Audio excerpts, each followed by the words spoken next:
Sampai hari ini kawan-kawan, sedikit saja sastrawan kita yang dikenal baik di lingkup global.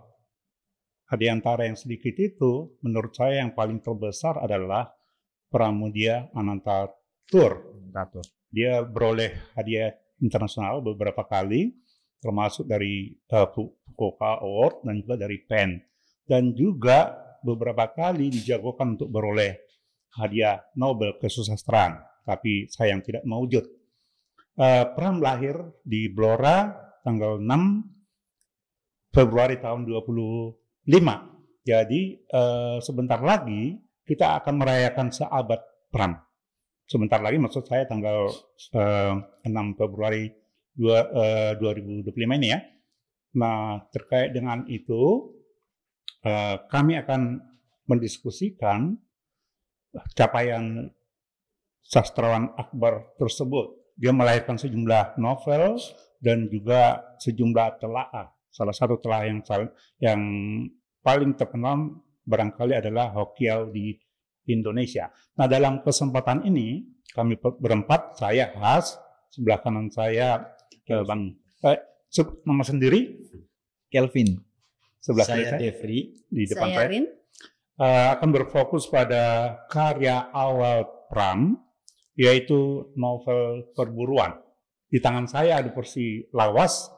Novel ini dicetak pertama kali di sini disebut tahun 1950. Lalu cetakan kedua 5 tahun kemudian. Nah, cetakan ketiga muncul tahun 59. Yang di tangan saya adalah edisi yang ketiga. Sementara yang di depan Kak Rin itu edisi yang bisa dibilang baru di zaman Orde Baru ya. Nah, untuk itu kami sudah membaca kembali karya yang ditulis di penjara Bukit Duri dalam rentang waktu tahun 47 sampai tahun 49. Nah, untuk itu saya akan bertanya ke kawan Bang Kelvin, apa kesan yang mendalam setelah menikmati kembali karya ini? Silakan. Oke. Kalau dari aku sendiri nih Bang, sebagai mungkin yang termuda di sini, membaca, sebenarnya kan aku sudah mengenal karya Pram ya. Sebelum mengenal perburuan, udah mengenal karya-karya Pram sebelumnya seperti Arus Balik, seperti Bumi Manusia gitu kan. Hal yang paling mengesankan dari karya Pram seluruhnya adalah dia seorang novelis yang selalu membawa latar belakang sejarah. Ya, dia kuatnya di situ. Aku juga suka dengan sejarah lewat Pram. Dia bisa mengenalkan sejarah itu lewat novel, jadi tidak ada ruang dan batas. Dia bisa cair saja seperti itu dengan imajinasinya, tapi dia bisa menggambarkan situasi pada zaman itu. Nah, di perburuan ini yang kulihat adalah Pram ingin menceritakan bagaimana suasana pada zaman Jepang, pada zaman Nippon, pada masa pemerintahan Jepang ya, yang cuman kurang lebih 3,5 tahun. Pram pengen menggambarkan bagaimana situasi pada masa itu, bagaimana pemberontakan orang-orang Indonesia, khususnya pemberontakan PETA pada saat itu di novel itu. Kalau dari aku ngelihatnya seperti itu. Kalau Bang Dev? Oke, terima kasih Bang As. Saya pribadi melihat perburuan itu, kata perburuan sendiri itu saya terkenang dengan satu novel yang ditulis oleh Jacques Frutelli tahun 1906. Itu dengan term yang hampir sama dengan apa yang ditulis oleh Pram dalam buku perburuan ini. Tapi Frutelli tambahkan 2 kata di belakang, perburuan piring emas gitu. Novel itu terbit tahun 1906. Sekilas saya teringat itu ketika dulu tahun 2015-2016 saya pertama kali membaca novel perburuan itu gitu. Oke, meskipun latar belakang dan kemudian isi ceritanya agak berbeda, tapi kemudian istilah perburuan ini itu justru memperkuat apa yang dibahas Pram dalam bukunya atau dalam novelnya itu gitu. Jadi kalau ditanya kira-kira apa yang saya kenang dalam novel itu, saya pikir banyak hal, termasuk perjuangan para tokoh di dalamnya, kemudian bagaimana Pram sebagai seorang penutur gitu, itu bercerita dengan sangat cair dalam novel itu gitu.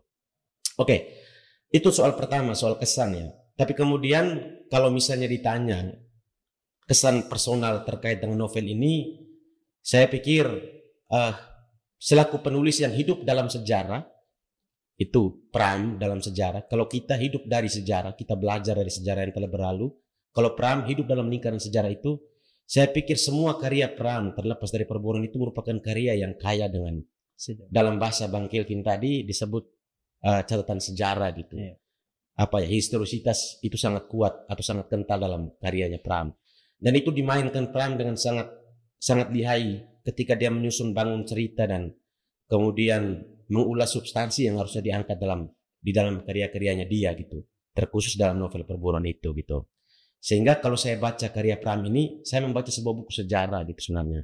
Saya membaca sebuah catatan historis terkait dengan bagaimana okupasi Jepang ke dalam kehidupan masyarakat Indonesia. Teristimewa dalam buku Perburuan ini, Pram sebut satu segmen kehidupan masyarakat di Blora gitu, tahun 40-an gitu. Jadi itu yang paling kurang kesan awal saya ketika membaca buku Perburuan itu. Terima kasih. Sebagai orang yang sempat berhubungan intens dengan Pak Pram, bagaimana kesan Kak Rin ketika membaca kembali karya yang istimewa ini? Ya, terima kasih Bang Has. Betul, seperti yang sudah disampaikan Bang Has ya, kami berkesempatan untuk intens bertemu dan mengikuti Pram selama kurang lebih 2 tahun, bahkan kami juga ke Blora gitu ya. Nah, buku Perburuan ini itu termasuk salah satu buku awal beliau gitu ya saat menulis. Tapi saya pribadi sangat kagum karena banyak sekali catatan sejarah yang kelihatan bahwa Bung Pram ini meriset sebelum dia menulis ya. Jadi dia betul-betul bisa mengenali karakter, misalnya seorang Jepang yang sangat kejam gitu ya.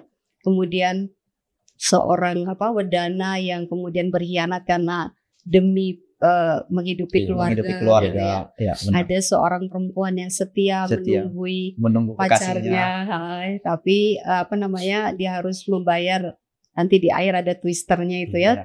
Mungkin bisa dibaca kemudian. Dan setiap kata atau paragraf yang disampaikan Pram itu bermakna banyak ya kan. Ada pesan nasionalisme, ada pesan kesetiakawanan, ada pesan kemiskinan. Banyak sekali, kaya sekali ketika kita membaca Pram. Artinya saya membaca ulang ini, kemudian saya merasa tercerahkan kembali gitu ya. Ide-ide itu kemudian muncul di buku ini. Itu sih, dan tata bahasa yang digunakan oleh Pram ini baku.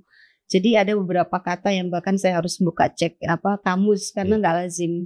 Pram itu memang kalau nggak salah Bang As koreksi, dia salah satu penggali bahasa Indonesia ya. Ya, Pram dan sejarah kaitannya sangat erat ya. Karya-karya Pram itu kaya dengan latar sejarah. Nah, negeri kita yang dulu bersebutan Nusantara dan sekarang kita kenal sebagai Indonesia berkali-kali menjadi korban jajahan. Pernah dijajah oleh Portugis ya, lalu Inggris dan kemudian Belanda dan Jepang. Nah, di antara semua penjajah yang paling sadis sebenarnya adalah Jepang. Walaupun seumur jagung 3,5 tahun ya, tapi imbasnya paling parah sebenarnya. Dan sialnya di buku-buku sejarah resmi itu sedikit saja dibicarakan. Ajaib itu, ya. Dan yang lebih memprihatinkan lagi di ranah sastra itu hampir terlupakan. Menurut saya, jasa Pram untuk kita lewat karya Perburuan ini adalah pelukisan bagaimana imbas dari kekejaman Jepang terhadap bangsa kita. Ya, setting novel ini sebenarnya menjelang kemerdekaan. Ya, kalau menurut Bang Kelvin dari segi sejarah, apa saja yang menarik terkait dengan konteks zaman Jepang? Oke, kalau konteks zaman Jepang di Perburuan ini kan Pram itu pengen menerangkan ke pembacanya. Aku yang kutangkap ya Bang, bahwa zaman penjajahan Jepang itu sangat sadis, penuh dengan ini ya, penindasan, penyiksaan gitu kan. Bahkan beberapa karakter juga dimunculkan itu kan, dia mengalami penyiksaan, bahkan ada paling sadis adalah pemenggalan kepala ya. Iya kan, di novel itu diterangkan gitu. Itu budaya Jepang banget tuh. yang bagaimana pedangnya yang khas itu adalah samurai, itu diterangkan di novel itu. Di situ diterangkan Pram ya. Itu yang nggak kutemui ketika belajar sejarah ketika waktu SD, SMP, SMA, ketika belajar tentang sejarah masuknya Jepang, bagaimana Jepang menjajah, itu hanya sebatas organisasinya lah, organisasi Jepang yang ada di Indonesia lah, PPKI lah, BUPPKI lah gitu. Tapi tidak menjelaskan sekejam apa sih Jepang gitu. Sekejam apa sih Jepang menjajah Indonesia gitu kan. Tapi lewat karya Pram, lewat perburuan, walaupun memang ini salah satu ini ya, walaupun memang Pram hanya ada batasan ruang dan waktu, gue lihat ya, dia buat batasannya itu menjelang kemerdekaan, menjelang Jepang kalah melawan sekutu. Itu memang scape-nya kan masih terlalu sempit gitu kan, jadi kurang menjelaskan sebenarnya kalau dari aku. Tapi sedikit bisa menggambarkan bagaimana kekejaman Jepang, walaupun dengan waktu yang sesingkat itu dia bisa menjelaskan oke, Jepang setragis itu ya menjajah kita gitu. Apalagi untuk generasi muda kayak aku ya Bang, jarang mendapatkan asupan-asupan tentang sejarah ya. Karena selama ini sejarah selalu kayak Abang bilang tadi, selalu berkutat kayak kita bahas tentang Belanda, bagaimana Belanda menjajah kita, walaupun memang Belanda lama ya, ratusan tahun gitu. Tapi khusus untuk Jepang ini nggak banyak yang menyorot. Ya sekejam apa sih Jepang? Nah, Pram hadir nih sebagai seorang sastrawan, sebagai seorang novelis, dia hadir menerangkan bagaimana latar belakang penjajahan Jepang di Indonesia lewat cerita. Akhirnya tergambarkan dengan jelas gitu. Bagus, boleh menyambung ya. Kita diskusi. Iya betul. Makanya tadi kalau Bung Kelvin bilang ya kan, ini settingnya terbatas juga lokasinya ya. Lokasinya itu di Blora. Dari nama-nama tempat, nama sungai itu semuanya real. Jadi tidak ada. Jadi kalau kita baca itu semacam namanya ada, lokasinya ada. Bahkan waktu kita ke Blora, ketika kita berkesempatan mengunjungi Bung Pram di sana dan bertemu bahkan tinggal selama 5 hari, kami napak tilas dan dia bilang ini namanya Kali Lusi yang disebutkan yang disebutkan di buku ini. Dan Kali Lusi ini dia ceritakan pernah ada pohon tumbang ya kan Bang, yang berapa orang meninggal gitu di kali itu. Jadi nama-nama dan lokasi juga karakter. Nah, karakter orang tokoh yang ada dalam buku Pram ini adalah orang-orang yang dia kenal betul gitu ya. Nah, misalnya salah satunya itu si orang tua dari Den Hardo ya. Nah, Den Hardo orang tuanya kan nggak disebut nama ya, cuma disebut ayahnya ya. Iya, Tolura. Iya mantan, sebenarnya mantan Wedana itu kan. Nah, dia itu menggambarkan sosok ayah dari Den Hardo ini adalah seorang yang frustrasi, menghabiskan waktunya di meja judi gitu ya. Dan dia merasa dalam percakapan itu kemudian dia sebagai seorang ayah dia gagal karena tidak bisa memberikan perhatian ke anak-anaknya. Nah, yang ingin aku garis bawahi sebenarnya adalah bahwa tokoh itu adalah semacam internalisasi dia perkenalan dia dengan ayahnya. Nah, kalau misalnya mungkin teman-teman nanti akan baca buku yang lain kayak Bukan Pasar Malam, itu ada tokoh sang ayah yang persis seperti yang digambarkan, hampir mirip lah seperti yang digambarkan sebagai ayah si Den Hardo ini gitu. Itu sih, jadi kalau menurut aku untuk tokoh-tokoh yang ada dalam buku Pram itu biasanya yang dia betul kenal gitu. Bang Dek. Kalau dari saya ini menarik sebenarnya pertanyaan dari Bang As. Tapi saya mungkin punya posisi yang lain dengan Karin gitu. Biasanya kalau penulis ada dalam konteks itu bisa jadi pilihan pertama dan dia terjebak gitu. Dia terjebak untuk membahasakan keseluruhan konteks itu secara utuh. Dalam arti ya ini yang benarnya gitu. Tapi ada kemungkinan kedua bahwa dia bisa manipulasi konteks itu gitu. Nah, saya tidak tahu kemudian misalnya perjumpaan internal Bang As, Karin sama Bang Pram kemudian itu menemukan nggak kira-kira ada yang beda nih faktanya gitu. Ya, yang ditulis dalam buku tidak sesuai dengan kenyataan yang ada gitu. Nah, itu kan imajinasi pengarang untuk memperkuat bangunan ceritanya dia gitu kan, kayak gitu. Jadi kalau menurut saya sih, saya memang nggak pernah ketemu Pram gitu kan, dan jaraknya cukup jauh di usianya saya sama Calvin. Sangat jauh ya, sangat jauh. Tapi kan sebenarnya itu saya mau pingin katakan ya, penulis itu kan punya dua pendirian. Pendirian pertama adalah dia bisa membahasakan realitas sebagaimana adanya, tetapi juga dia bisa manipulasi realitas itu gitu. Ya, saya tidak tahu pilihan Pram ada di titik mana, ada di mana antara dua ini gitu. Kalau boleh saya menanggapi itu ya. Jadi cara Pram untuk menetralisir subjektivitas dia ketika menulis adalah dengan riset data. Oke. Pram itu orang yang paling rajin mencatat. Jadi apapun dia catat. Bahkan kemarin ketika kita ke rumahnya Pram yang di Bojong, itu pasti ada loh catatan kecil dia, catatan harian di bekas lintingan rokok gitu. Jadi dia tahu apa yang terjadi di situ. Dia catat karakter teman-temannya. Misalnya ketika dia menggambarkan seorang pengkhianat ya. Di buku ini kan ada satu tokoh yang dia dianggap sebagai pengkhianat. Tapi dia kemudian menyangkal itu sebagian orang menganggap dia pengkhianat, tapi dia merasa beri kesempatan kayaknya orang ini nggak terlalu berkhianat ke kita gitu ya. Nah itu dia kontrol dengan hasil riset gitu ya, dan percakapan dengan sejumlah orang. Jadi tokoh-tokoh yang dia munculkan di situ boleh jadi orang itu ada real gitu ya karakternya gitu. Nah kehebatan dia adalah di riset gitu ya, dia rajin sekali untuk riset. Ya, nyambung. Kak Erwin, saya dan seorang teman kami, Reinhard Sirait, mengikuti Pram ini sekitar 4 tahun. Jadi kami dulu berusaha saban Kamis itu bertemu dia. Apakah di rumah di Multikarya 2, di Hutan Kayu, atau di Bojong Gede. Nah, lewat percakapan yang intens itu, kami kemudian menghadirkan buku yang berjudul Pram Melawan, 400-an halaman lebih ya. Nah, saat bermuka-muka ada pertanyaan yang sering kami ulang-ulang untuk memastikan konsistensi jawaban. Antara lain tentang bagaimana seorang Pram menghasilkan karya. Apakah karya itu lebih banyak berwarna fiksi atau fakta? Ya.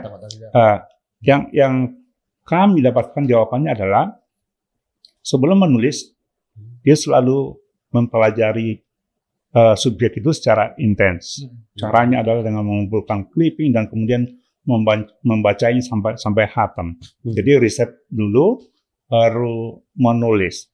Nah, dia juga pernah mengatakan bahwa sebagian besar sebenarnya karya yang dilahirkan itu adalah dunia dia sendiri.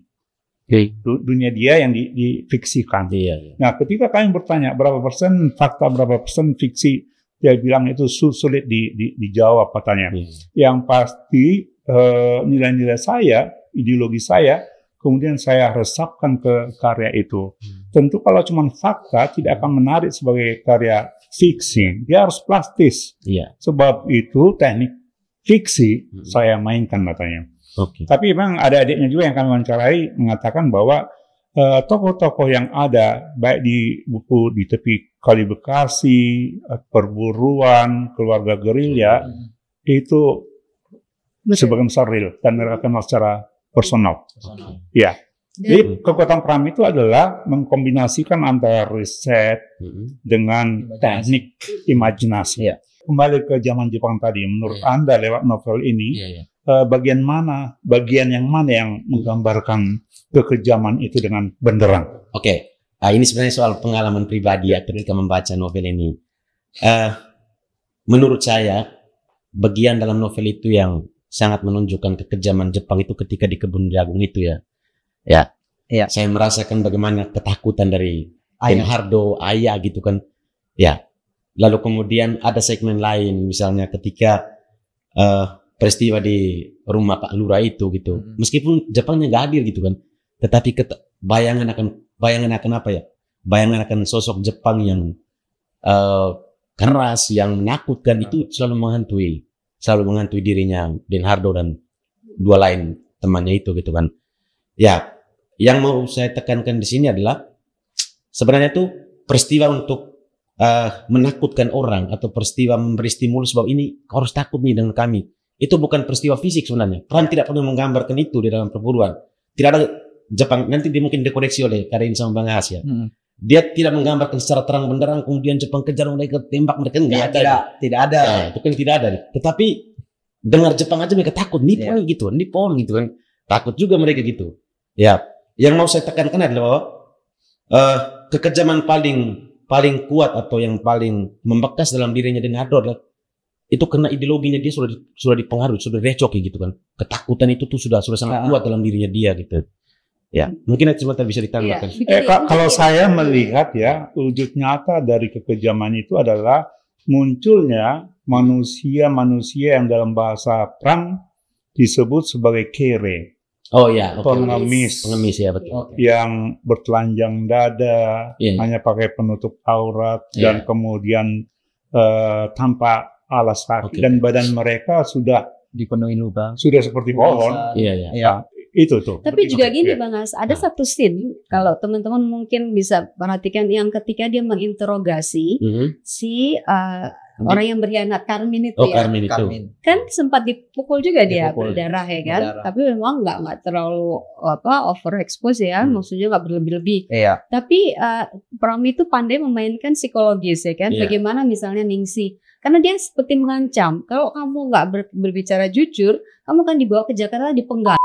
Seolah itu adalah hukuman mati bagi seorang pengkhianat. Dan itu beberapa kali dimention ya Kak, terkait pemenggal kepala ya, kayak ketika kita nggak patuh dengan Jepang, ketika kita memberontak dengan Jepang, pilihannya cuma satu, kamu dibawa ke Jakarta dan kepalamu dipenggal. Udah itu aja pilihannya. Itu sangat mencekam ya. Selain memang tindakan-tindakan fisik dari tentara-tentara Jepang ke masyarakat pribumi pada saat itu ya, yang dirasakan kayak ayahnya Hardo gitu kan, yang betul-betulan dihabisin gitu. Lurahnya juga habis bonyok dia dipukulin gitu kan. Hanya karena tidak memberikan keterangan yang pasti. Itu menurutku yang bentuk cara Pram menceritakan bahwa Jepang itu sadis. Ya. Betul. Sepakat ya. Karena itu ketika orang di Nippon datang aja mereka udah seperti takut ya kan.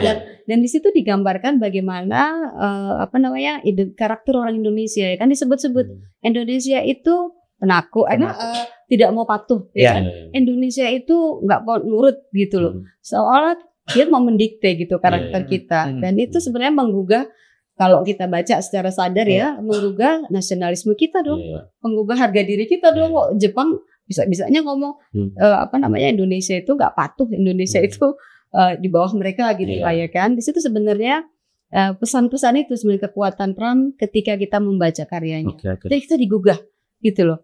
Mau kalian digitukan sama penjajah ini. Yang menarik, tokoh sentral dari cerita berjudul Perburuan ini adalah seorang kere. Den Hardo.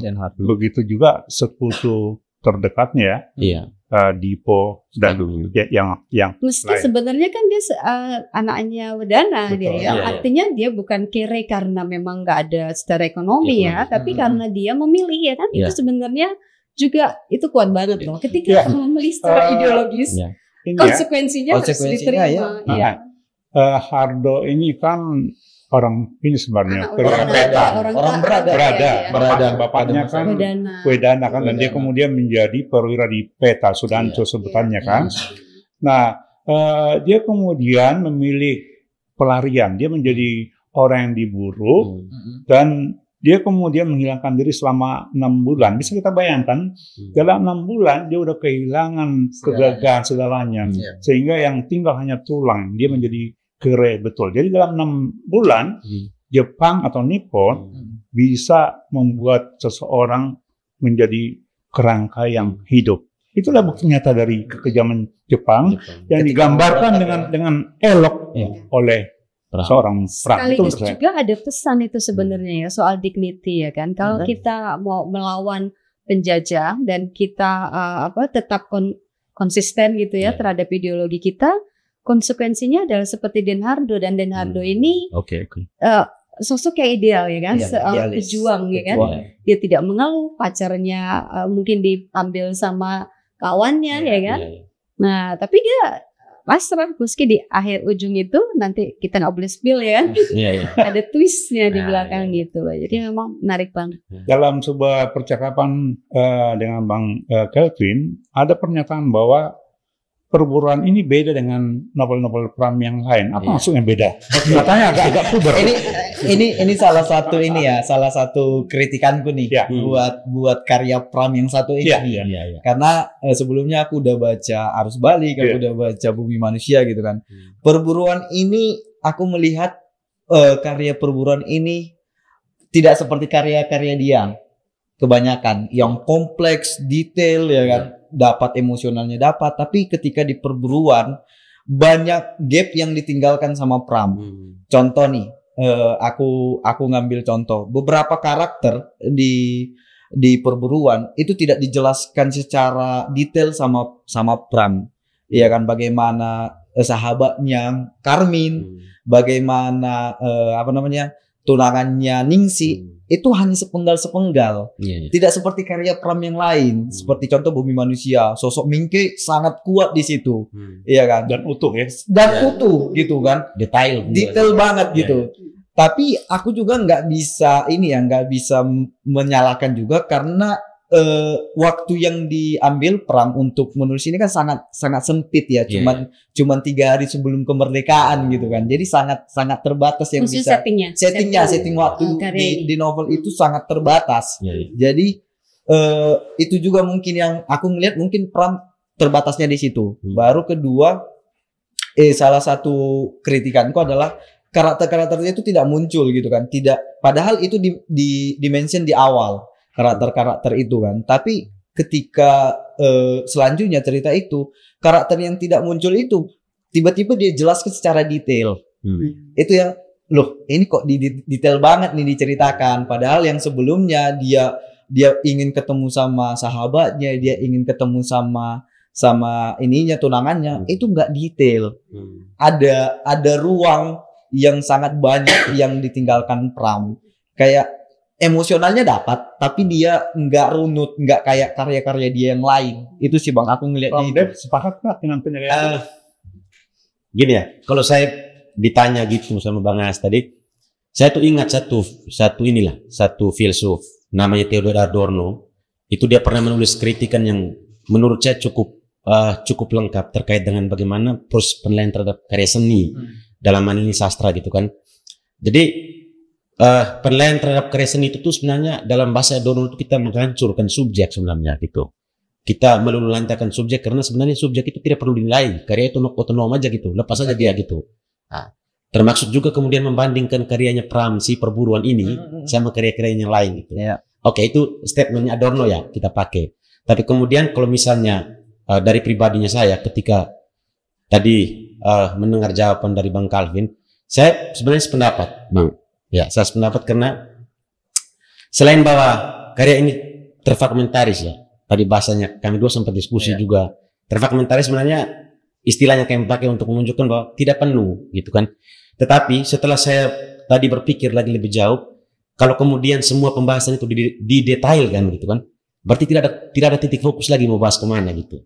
Nah, jadi menurut saya di titik ini dengan usia 25 tahun ketika menulis perburuan, Pram cukup mahir kita bisa katakan itu, karena dia bisa membedakan komposisi ini harus lebih banyak nih gitu. Pembicaraan tentang bagaimana pengejaran dari Nippon ke si Den Hardono itu harus lebih kuat daripada kisah cintanya dia. Sebenarnya Pram pingin bermain di situ. Saya pikir Pram cukup mahir karena pembacanya dia tahu ini pembacanya dia anak muda juga nanti gitu kan. Maka dia masukkan unsur romantismenya sedikit gitu kan. Sikap heroiknya sedikit, tapi kan tidak menghilangkan unsur perburuan itu gitu kan. Dalam kutipan besarnya perburuan harus tetap ditonjolkan gitu. Itu sih Bang As. Tapi juga kemudian satu tadi yang menarik dari Calvin itu soal ruang lingkup yang sempit ya. Ini menurut saya itu satu kritikan yang bagus lah dalam arti ini. Karena kalau kita lihat tadi sebenarnya ruang lingkupnya adalah ya circle-nya bertiga itu aja lalu kemudian lari ke ini. Ini menyambung Bung Dev ya. Memang yang dalam buku ini itu praktis 4 hari ya, yang ketika pertama kali Den Hargo muncul ya. Dan itu 4 adegan Karin. Bertabak ya. 4 babak ya, muncul. Nah tapi menurut aku ya, kekuatan dia di sini adalah dia tuh ingin menggambarkan situasi di zaman itu, masyarakat kita porak-poranda ya kan, yang miskin tambah miskin gitu kan. orang-orang yang kere tadi yang dia sebut kere itu ternyata jumlahnya kan disebutkan ratusan ribuan bahkan gitu ya. Dan dia tuh ingin menggugah gitu ya bahwa penjajahan di muka bumi ini itu memang harus dihapuskan ya kan, bahwa tidak sesuai dengan amanat undang-undang ya. Dan itu price-nya kan besar ya kan pada pejuang-pejuang. Seandainya ya kan itu kan dia diuntungkan karena Indonesia kemudian merdeka. Tokoh-tokoh ini terselamatkan karena kemudian ada Kik bilang Indonesia merdeka, Jepang kalah gitu kan oleh pada perang dunia itu. Nah akhirnya kan si Jepang itu justru menjadi lemah ya di depan tentara orang-orang Indonesia yang pada waktu itu dia sangat menguasai kan, wadananya, loranya, semua tunduk semua gitu kan. ini. Nah tiba-tiba di ujung itu ketika Indonesia diumumkan merdeka. Posisinya jadi berbalik. Dan dia sangat cepat ya kan. Nah itu sebenarnya luar biasa loh menurut aku untuk membangkitkan emosi ya, terutama membaca kita yang muda-muda gitu. Kelvin tadi menggunakan sebutan fragmentaris ya. Karya ini agak tidak utuh ya dan tidak tuntas. Saya sepakat, tapi perlu kita ingat konteksnya. Ini ditulis di penjara di Bukit Duri ya. Seperti saya sebut tadi dalam periode 47 ke 49. Yang namanya penjara penuh dengan keterbatasan. Tapi Pram dalam interview dengan kami mengatakan bahwa penjara Belanda masih jauh lebih bagus dari penjara Orde Baru. Orde Baru. Ya, karena di sana penghuni boleh baca buku dan boleh menulis. Oh, zaman Belanda ya, Bang? Iya, bisa menulis ya? Bisa dikasih ruang untuk menulis ya? Dan mereka dipekerjakan untuk pembersihan kota sampai ke itu ya Pulau Seribu. Tapi itu ada imbalannya, dikasih uang. Uang itu yang kemudian dipakai oleh Pram untuk membeli kitab-kitab dari luar. Dan di dalam penjara dia selain menulis dia membaca banyak karya. Dan perlu kita ingat ketika dia masuk ke Bukit Duri tahun 47 itu usianya baru 25 tahun. 25 tahun. Dia kan 25 tahun 25, 47 berarti kurang. 22 tahun. 23 ya. Enggak ada. 22 ya. 22 masih sangat belia. Dan yang perlu kita ingat, sekolah Pram itu berantakan. Dia tidak pernah kuliah. Jadi seperti sering dia ucapkan, dia hanya tamatan sekolah setingkat SMP. Dan itu bukan sekolah umum, tapi sekolah radio di Surabaya. Ya. Dan ketika dia kemudian berpaling ke Jakarta tahun 45, dia memang sempat melanjut ke taman siswa. Tingkat SMP langsung ke kelas 2, tapi hanya sempat 1 tahun karena Jepang kemudian datang dan sekolah itu ditutup. Jadi praktis dia otodidak. Bisa kita bayangkan seorang yang masih belia dan otodidak menghasilkan karya secanggih ini di masa itu. Menurut saya itu karena bakat yang luar biasa besar ya. Nah, kritik saya terhadap karya ini ya. Kalau saya tidak mengingat setting yang barusan saya sebut itu adalah terlalu panjang dialog-dialognya. Dialog antar tokoh ya, Bang? Dan di antara dialog yang panjang itu, sebagian adalah gerutuan atau gumaman. Gitu kan? Jadi si tokoh mendengar gumaman orang yang panjang sehingga dia mengetahui kemudian perkembangan situasi. Itu agak-agak ajaib juga. Tapi kalau kita ikuti kemudian karya-karya Pram yang lahir belakangan, semakin lama semakin matang. Kalau sampai ke karya-karya yang dilahirkan di masa Orde Baru, tidak ada lagi persoalan teknis seperti itu karena Pram sudah menemukan bentuknya. Tapi menanggapi Bang Mas itu ya yang soal dialog yang panjang-panjang itu, kalau aku menikmati sebenarnya karena mencoba menyelami karakter yang hendak dimunculkan oleh Pram ya kan. Misalnya yang agak panjang itu kalau aku melihat bahwa ada segmen dialog dia dengan ayahnya yang dikubuk itu ya. Itu kan sebenarnya bolak-balik ditanya diyakinkan anaknya bukan iya enggak gitu ya, bahwa itu kayak ada secara psikologis itu berat kan. Aku bacanya aja membayangkan seorang bapak anak bercakap seolah-olah orang lain gitu, dan tahu bahwa si anak ini itu bapaknya, sementara bapaknya merasa anaknya, tapi kok anaknya menyangkal gitu. Iya. Itu sebenarnya Itu gejolak gregetan loh psikologis. aku, Kak. Iya. Di momen itu aku gregetan. Gejolak psikologis yang luar biasa. Ayolah gitu loh. Berapa gitu. kali ya kan? Berapa kali dicoba, berapa kali Pram itu membuat clue seolah ayahnya anaknya mau mengakui ya kan? Aku anakmu, tapi nggak terjadi kan. Itu sampai akhir itu luar biasa menurut aku ya. Dia itu kelihatan memahami psikologis dan kelihatan jangan-jangan ya itu adalah diri dia, hubungan dia dengan ayah. Karena intensitas dialog dan pemahaman dia tentang kondisi itu tergambar betul. Oke. Menurut aku luar biasa. Nah, terlepas dari kritik saya terkait dengan dialog-dialog yang panjang itu, ada kekuatan besar Pram yang sudah terlihat sejak dari hasil karya ini, yaitu penggambaran suasana yang sangat kuat, sangat hidup, ya. Jadi alam itu benar-benar digambarkan dengan bagus, sehingga sebagai pembaca kita merasa menjadi saksi mata, bisa merasakan atmosfer suasana. Nah, Pram kemudian menyebut teknik itu adalah teknik menulis secara plastis. Dan ketika satu kesempatan kami tanya dari mana dia belajar, dia sebut antara lain dari Steinbeck. Itu.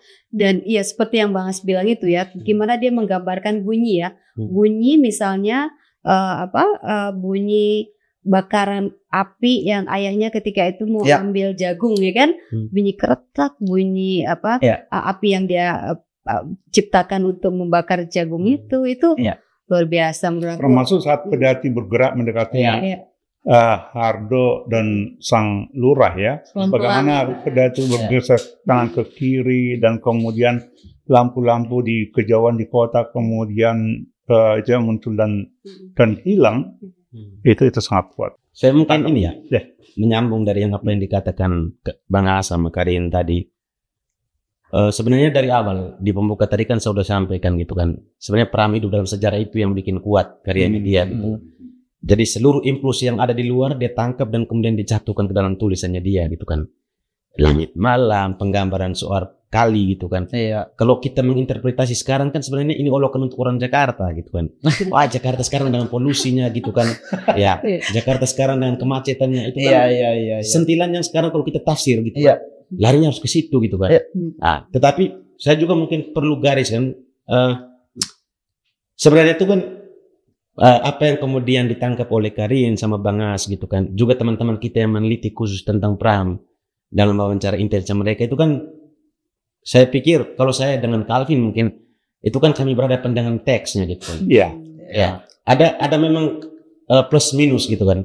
Kalau Karin tahu kemudian mendengar cerita langsung dari si penuturnya gitu. Kalau kami berdua nih kan hanya membaca dari teks yang ada gitu. Ada plus minusnya apa? Plus minusnya adalah kami cukup otonom untuk menilai teks dia gitu. Tetapi kalau misalnya di posisinya Karin sama Bang As, ya udah gitu kan kita udah dengar dari Pram atau gimana nih gitu. Nah, jadi saya pikir posisi itu yang kemudian ketika kita menginterpretasi ini bisa jadi kita tidak bisa otonom lagi nanti gitu kan. Karena mendengar ceritanya Pram tadi gitu kan, mendengar pengakuan dia bahwa ketika dia menulis dia membuat gini. Atau gimana, Bang As? Saya bacakan dulu contoh yang saya sebut tadi, bagaimana kuatnya Pram menggambarkan suasana. Ini saya bukai secara acak ya. Seperti ini. Lampu belum lagi dinyalakan. Sudah kebiasaan bagi penduduk jelata di daerah Blora memasang lampunya gelap-gelap. Sinar matahari yang merah masih melembayang. Ini bahasa yang ini nih, yang klasik. Melembayang di angkasa biru matang. Dan kedua warna itu akhirnya bercampur menjadi satu. Dan bekas bungkus penganan yang masih tersebar di lantai jadi hitam kelabu warnanya. Kulit pisang yang kuning berubah warna jadi coklat dan daun kelapa jadi coklat merah. Kita seperti penyaksi dengan membaca. Dan bahasa Pram itu tertib ya, bahasa Indonesianya sangat tertib, puitik dan nggak mengada-ada ya. Kalau aku baca ya, kita memang ada beberapa tidak terkesan lebay ya, tidak terkesan lebay. Ada beberapa halaman yang harus kita baca beberapa sekali, 2 kali lah mau menangkap isinya ya. Terutama pesan-pesan dia kepada teman-temannya itu kan, yang bilang, oh saya akan ke rumahmu, tapi nanti tunggu di zaman bintang atau nanti ketika Nippon sudah kalah. Sudah kalah. Ya kan? Dan dia seperti tidak dia seperti sudah punya visi atau barangkali nggak sengaja juga dia bilang gitu kan. Karena si Hardo ini belum bayangkan kalau Nippon akan secepat itu menyerah ya. Tapi dia bilang saya akan ke rumah kok. Tapi nanti kapan? Kalau Nippon kalah. Nah itu terjawab di akhir. Kalau Karin saya nilai dari percakapan yang tadi disampaikan Karin. Menurut saya konsistensi tadi yang disebut Bang As, Karin juga sempat singgung tadi. Itu soal bagaimana tokoh si Den Hardo ini, bukan? Bagaimana dia sangat resisten ketika bertemu sama Nippon. Ya. Nippon kalah dulu, baru kemudian saya ke situ gitu kan. Jadi idealisme itu nggak gugur gitu kan. Selalu disebut, meskipun dalam percakapan yang sangat sederhana. Tadi seperti yang disampaikan Karin kan, meskipun ketemu sama Pak Lurah, kenapa kau nggak nginep dulu di dalam? Kenapa nggak ke dalam dulu gitu? Sampai Nippon kalah dulu. Padahal percakapannya sangat lumrah, percakapan teman gitu, percakapan antar keluarga. Tapi dia ngomong juga soal Nippon kalah gitu. Satu resistennya, soal sikapnya dia yang lawan kolonial, lawan Nippon itu. Lalu yang kedua soal idealismenya dia yang tidak mudah gugur gitu.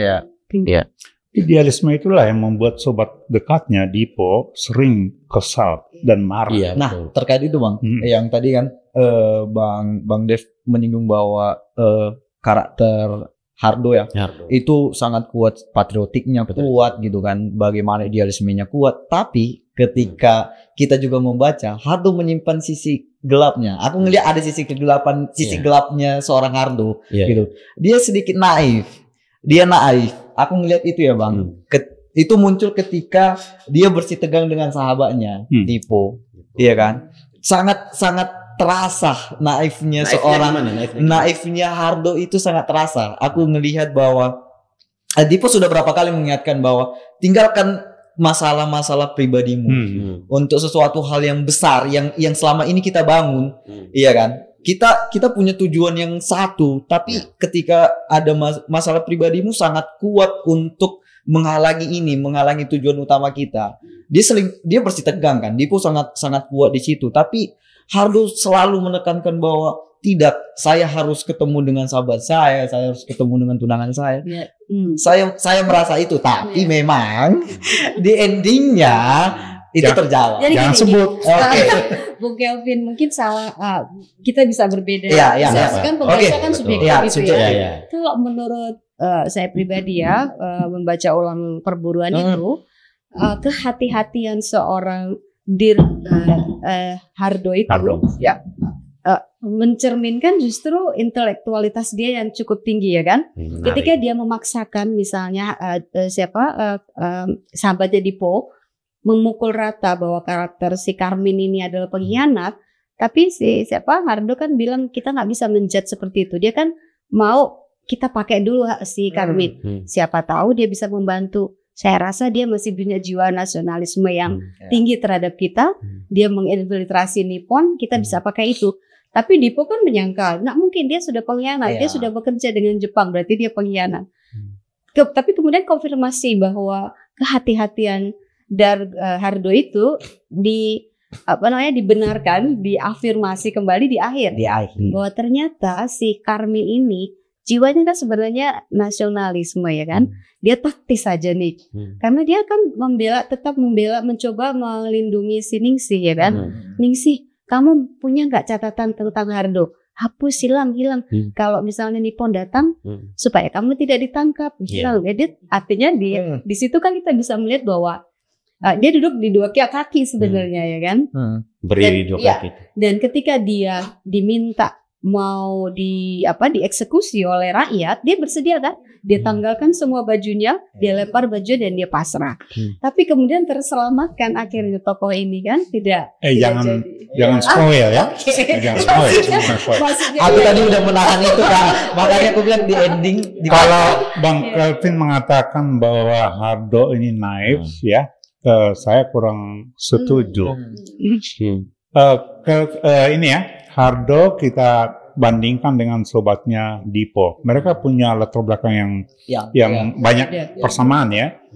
Mereka sama-sama bekas officer peta ya, yang kemudian komandan memberontak ya.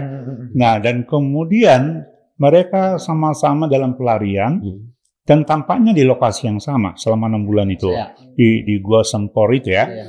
Tapi yang terjadi kemudian berbeda. Dipo itu masih seorang militer yang urusannya sederhana.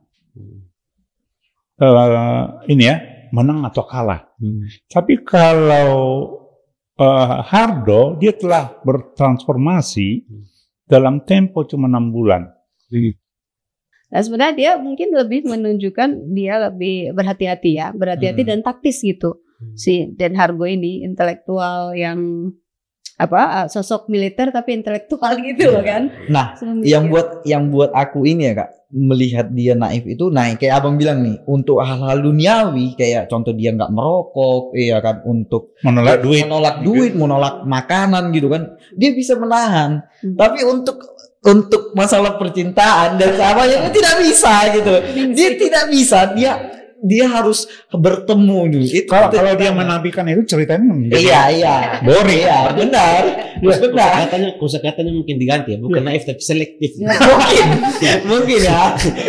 Percintaan itu bumbu utama dari cerita. Kalau teman-teman ini ya baca kembali ya, dia tidak juga terlalu obsesif ya terhadap Ningsih, tidak loh sebenarnya dia kan. Dia ya kalau bisa lihat oke, kalau enggak juga enggak masalah sebenarnya. Bahkan ketika Dipo bilang itu si Karmin kan sebenarnya senang sama Ningsih, kamu nggak cemburu gitu misalnya sama si Karmin ini, tapi dia mencoba untuk tetap calm gitu ya kan, nggak terlalu ambisius. Kalau dia memang ini ya hanya tertuju pada Ningsih, mungkin dia sudah termakan suap sama bapaknya. Itulah kehebatan Pram dalam memainkan mengadu-adu perasaan pembaca. Kita menjadi korbannya. Sama ini sih Bang, mungkin luput ya, tapi aku beberapa kali nge-mention di buku ini, di buku Perburuan, latar belakang Pram kan dia ini ya bersuku Jawa, sangat iya kan, dia suku Jawa gitu. Tapi beberapa kali di buku ini dia nge-mention kata bah. Itu yang sangat identik dengan orang Batak banget tuh. Bah, dikit-dikit bah, ya kan, dikit-dikit bah. Nah, aku pengen nanya nih sama abang sama kakak, kan kakak sama abang kan ini ya kenal dekat lah sama sosok Pram. Bagaimana Pram bisa mengenal kosakata itu, padahal dia itu lahir dari keluarga Jawa tuh. Kak dulu menceritakan latar belakangnya. Iya, jadi memang Pram ini dia sangat kecewa oleh budaya Jawa ya kan. Kalau boleh dikatakan benci sebenarnya karena feodalismenya ya kan, termasuk di ranah bahasa.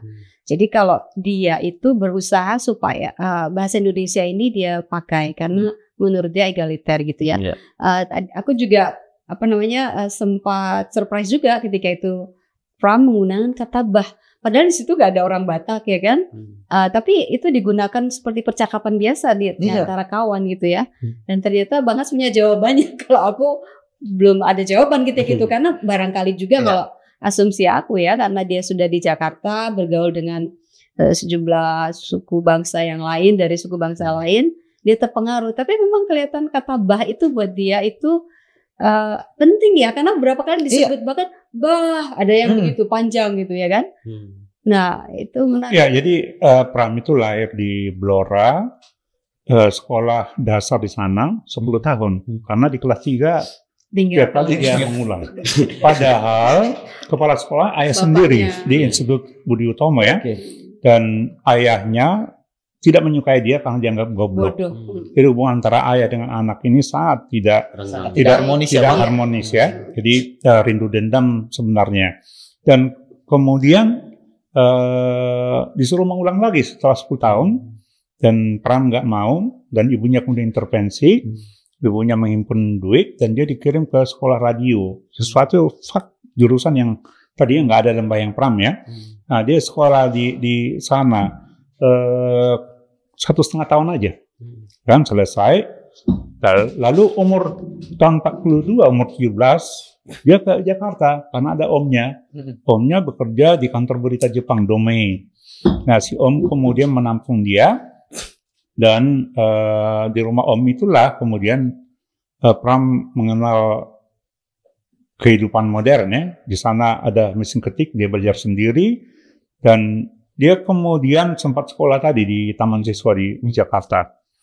Nah, tapi cuman 1 tahun, lalu dia bekerja di tempat Omni Domain sebagai tukang ketik awalnya. Karena dia udah belajar sendiri di Taman Siswa, dan kemudian di sana berkesempatan belajar steno dari seorang maestro, Karundeng namanya. Karundeng mengembangkan sistem steno sendiri. Nah, dia cepat belajar, mengetiknya bagus, stenonya bagus. Akhirnya oleh Domain dikasih kesempatan untuk mentranskrip wawancara-wawancara yang panjang gitu ya, termasuk ceramah Muhammad Yamin waktu itu. Nah, lalu di kantor berita ini kemudian dia diberi kesempatan untuk interview juga. Dia menjadi wartawan di sana sampai setahun. Sempat jadi jurnalis juga ya, Bang? Setahun itu. Nah, tapi kemudian dia merasa tidak happy di Domain karena merasa ada diskriminasi, sehingga dia keluar. Domain itu kan pengusaha Jepang ya, penguasa Jepang ya. Dan kalau di tentara dianggap desersi lah. Sebab itu dia ketakutan, dia melarikan diri ke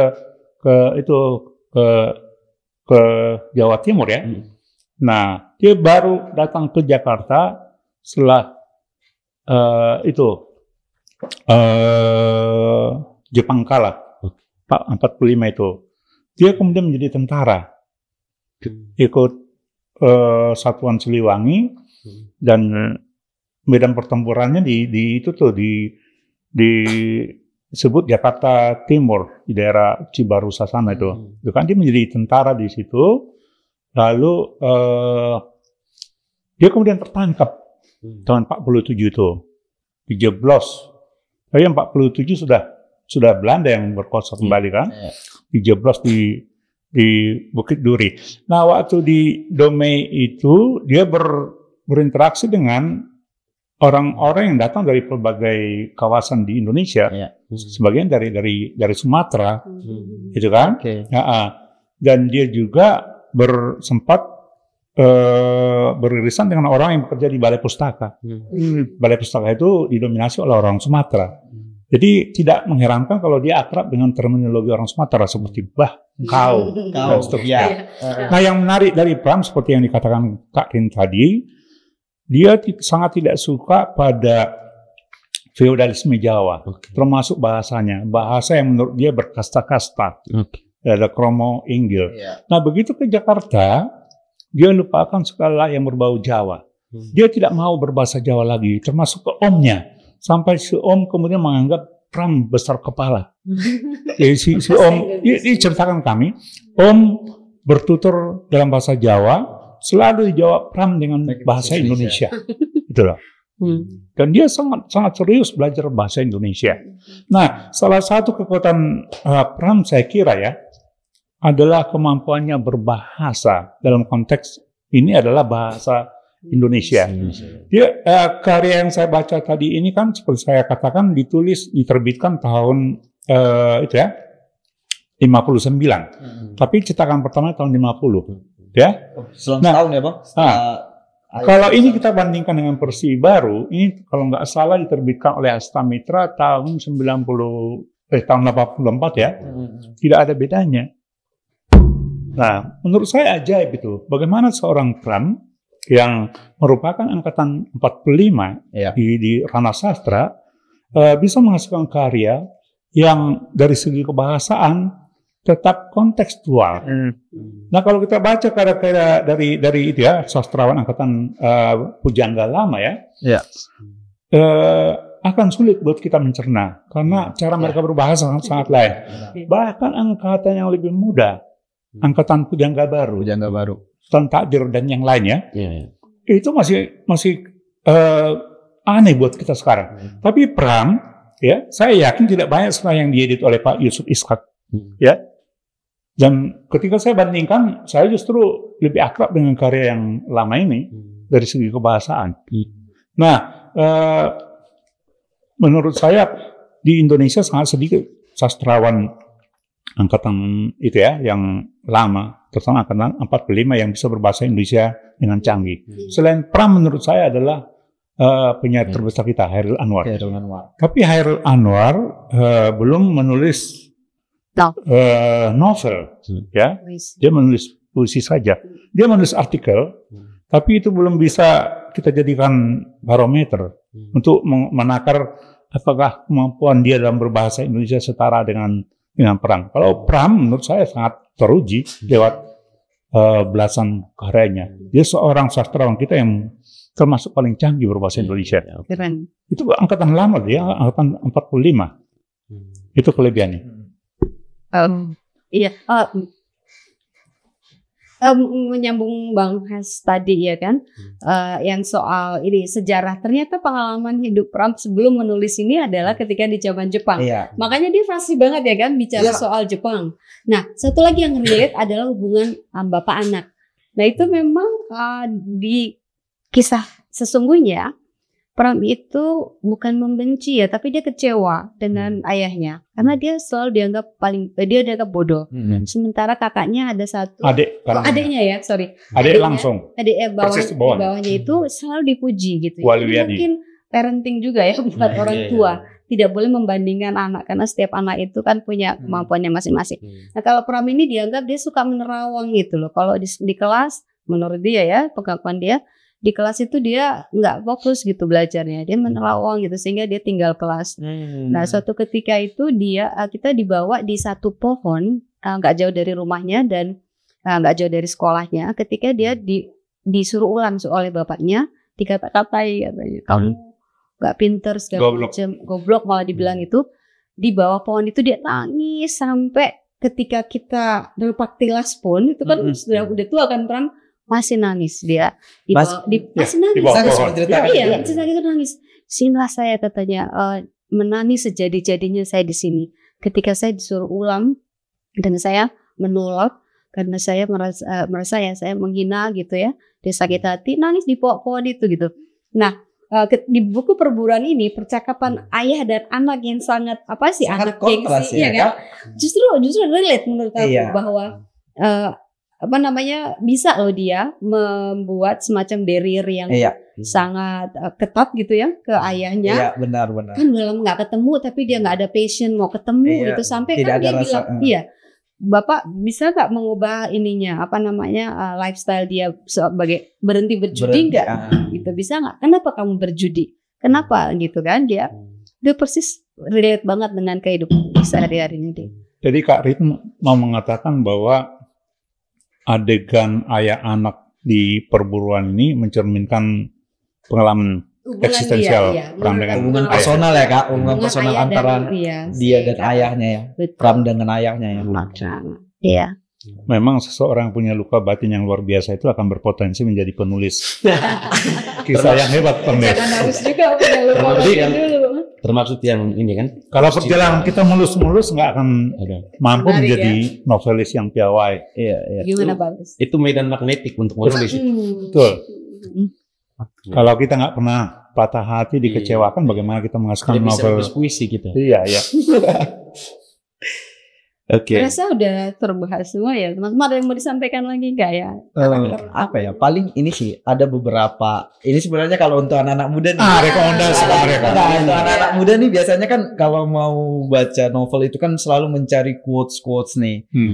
Novel Pram khususnya Perburuan ini ada beberapa yang sangat relate untuk yang aku baca ya Bang. Sangat relate untuk masa kini nih. Beberapa kali kayak perkataan Hardo ya, itu sangat relate yang kayak dia mempertanyakan negara. Untuk apa ada negara gitu loh? Buktinya masih ada pemberontakan, masih ada pencurian gitu kan. Dia mempertanyakan, ya penguasa itu mencuri lebih besar dibandingkan masyarakat kecil. Masyarakat kecil cuma mencuri dikit. Dan itu masih terjadi sampai sekarang. Itu sangat relate sampai sekarang ya. Dan itu yang paling kusuka dari Pram, selalu memberikan kata-kata yang ini sangat selalu bisa jadi koreksi setiap masa ya.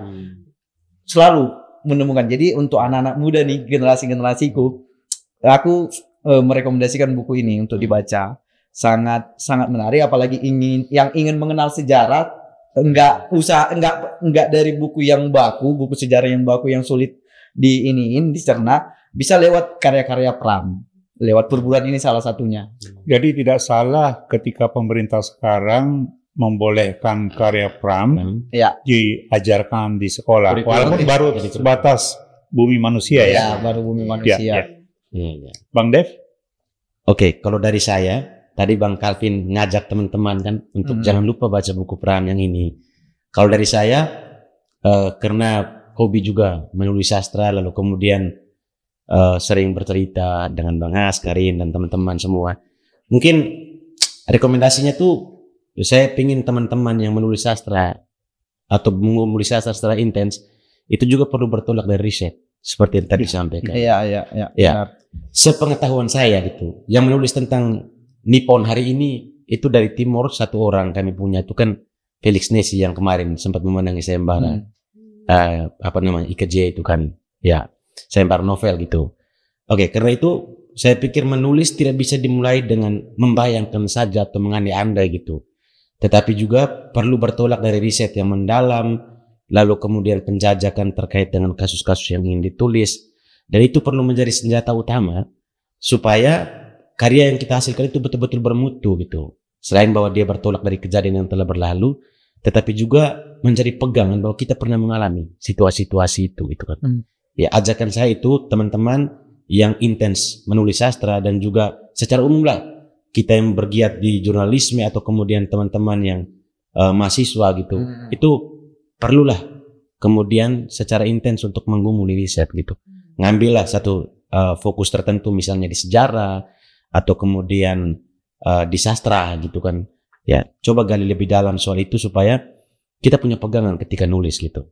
Dan itu Pram sudah menunjukkan dalam seluruh tulisan dia, dalam seluruh novel yang dia tulis, juga secara khusus dalam novel perburuan yang kita bahas bersama pada kesempatan ini. Karen? Iya, kalau aku pribadi ya, setiap kali membaca karya Pram itu selalu merasa ada di recharge knowledge gitu, kan? Kita terstimulasi gitu ya, karena banyak pesan moral, filosofis dan menggugah, selalu menggugah itu. Ada kalau nggak salah di satu scene itu menyebutkan bahwa kebebasan itu di puncak. Jadi ketika dapat kita mencapai kebebasan di puncak, meski kita terbelenggu, tapi itu bukan di bawah kebebasan dan di puncak kebebasan itu. Artinya itu harus ada effort ya kan untuk mencapai kebebasan itu gitu di atas itu. Jadi kalau saya pribadi sih bacalah buku karya Pram, kalian akan mendapatkan sesuatu. Jadi ketika membaca ada yang didiskusikan seperti malam ini, ternyata banyak sekali ya kan yang bisa kita dapat begitu. Jadi gemuk lah pokoknya. Kalau kata apa, dagingnya Pak. Iya, daging semua. Daging semua nih. Air nih. Sampai sekarang menurut saya Pram itu masih sastrawan terbaik Indonesia ya. Karya-karyanya tidak luntur oleh waktu yang terus berlalu. Sebab itu saya minta ke kita semua, termasuk kawan-kawan muda, untuk terus atau paling tidak mulai mengakrabi karya-karya Pram karena dagingnya banyak banget ya. Nah, terkait dengan perayaan 100 tahun Pram, saya berharap kita semua melakukan sesuatu kecil atau besar ya, supaya nanti memiliki makna yang besar. Nah, kelemahan kita di Republik ini adalah gampang melupakan sejarah. Nah, selain Pram, sastrawan terbesar kita adalah Chairil Anwar. Saya termasuk pengagumnya juga. Dia bergelut di lapangan puisi. Nah, waktu Chairil Anwar 100 tahun, berapa waktu lalu, sambutan orang Indonesia sangat minim. Ada gerakan tapi terlalu kecil. Itu loh. Saya bandingkan misalnya dengan apa yang dilakukan oleh orang-orang Prancis atau orang-orang Chile ya, dalam mengglorifikasi sastra mereka. Katakanlah waktu Pablo Neruda 100 tahun, itu pelayan seluruh dunia itu, bukan hanya negerinya yang terlibat itu loh. Sekarang Nafis ini. Itu. Jadi atensi pemerintah juga nggak terlalu besar ya. Betul. Dukungan lah ya. Sayang betul itu. Kalau bukan kita, siapa lagi yang mengapresiasi orang-orang terbaik kita? Iya. Begitu kawan-kawan, Terima kasih akhiri percakapan ini. Terima kasih banyak. Terus berikutnya.